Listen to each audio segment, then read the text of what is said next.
turabaramukije mwese bakunze b'ikiganiro aracariho ibyizigiro amahoro y'umwami wacu Yesu nakomeze kubana namwe. Turabahaye ikaze kuri channel yanyu aracariho ibyizigiro TV. Wibuke kugira sabone cyangwa subscribe kugira ngo kino kiganiro uzaba wa mbere utangira kukireba mu gihe tugishizeho. Imana iguha umugisha. Tugiye gusangira ijambo ry'Imana so mu gitabo cy'Abanyefeso ibice byaho ni 5 umurongo waho wa mbere.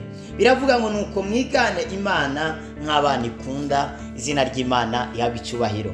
Teme yacu iravuga ngo kwigana Imana, kwigana Imana. Ijambo ry'Imana yatubwiye ngo nuko mwigana Imana nk'abana ikunda. Yesu yarigeze kuvuga ariya mu gitabo cya Yohana ibice byaho ni 5 umurongo wa 17, aravuga ngo data arakora kugeza n'ubu ngo ariko nanje ngakora. Ubandanije hepfo gato Yesu yaciye avuga ngo nta kintu umwana ashobora kwigenera ashobora gukora atabonye se ariko agikora.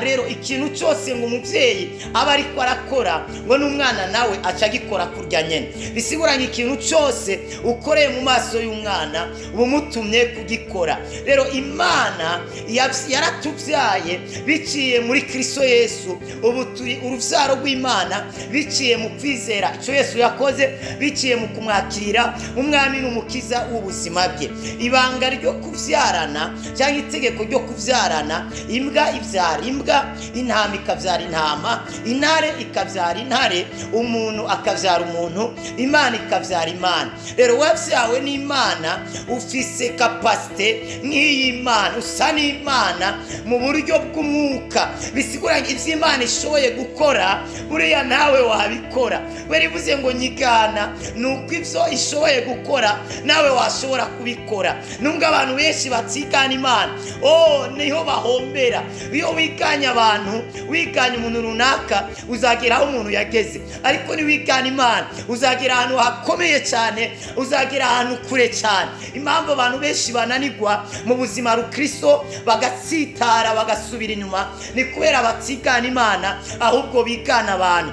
Kubera wizeye Imana kubera naka, ariko ntushire ukwizera kwawe kuri naka, kwizera kwawe guhagarare ku Mana. Ntabwo twigana abantu ahubwo twigana Imana. Paulo haramu yigeze kuvuga ngo munyigane, abwira abakristo, ariko acengera arababwira ngo munyigane nkuko nanjye niganye Kristo. Bisigura ngo umuntu ukwiriye kwigana n'umuntu yiganye Kristo. Ivyo wabonye Imana idakora nawe ntukabikore. Niba Imana itabesha nawe ntukabeshe. Niba Imana itiba, niba Imana idasambana, idatukana, itaboregwa, niba Imana masubrahatse isezerana igashitsa, nawe umuntu asezerana agashitsa. Niba Imana ikorera ibintu byayo ku mwanya, nawe ubu umuntu akorera ku mwanya. Niba Imana yacu ari nyarukundo, nawe uyigane ubu umunyarukundo.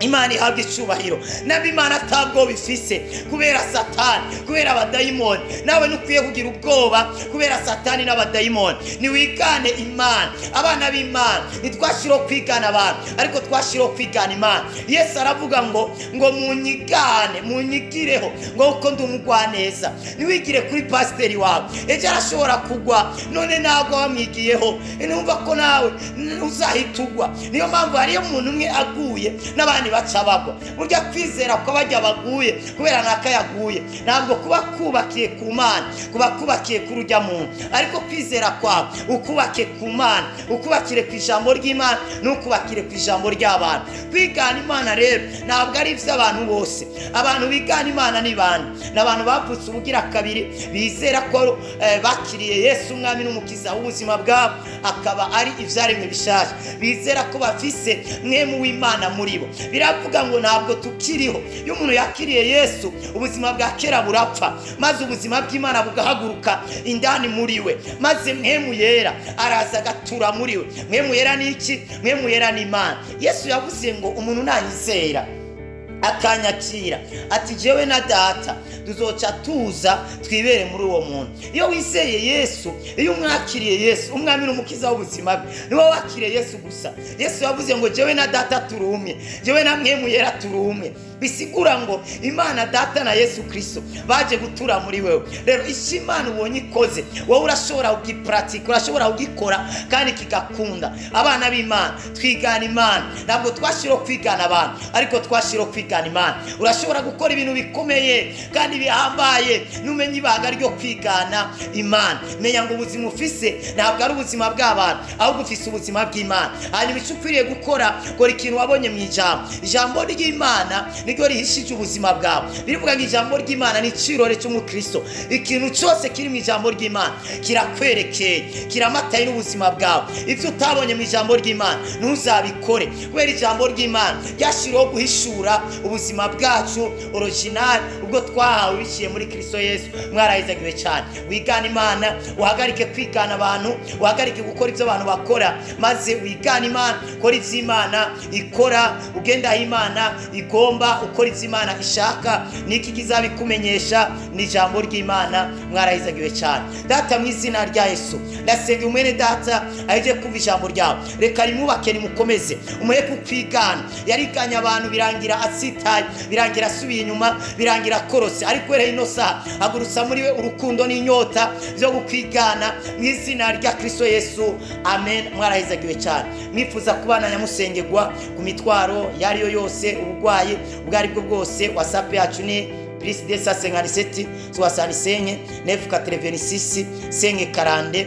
Mwarahizagiwe cyane. Wibuke gusangiza abandi ino video ubutumwa bwiza, wibuke kandi kugira sabone cyangwa subscribe kugira ngo ikiganiro tugishizeho buwa mbere ugikurikiranye. Warahizagiwe, uri umugisha w'amahanga.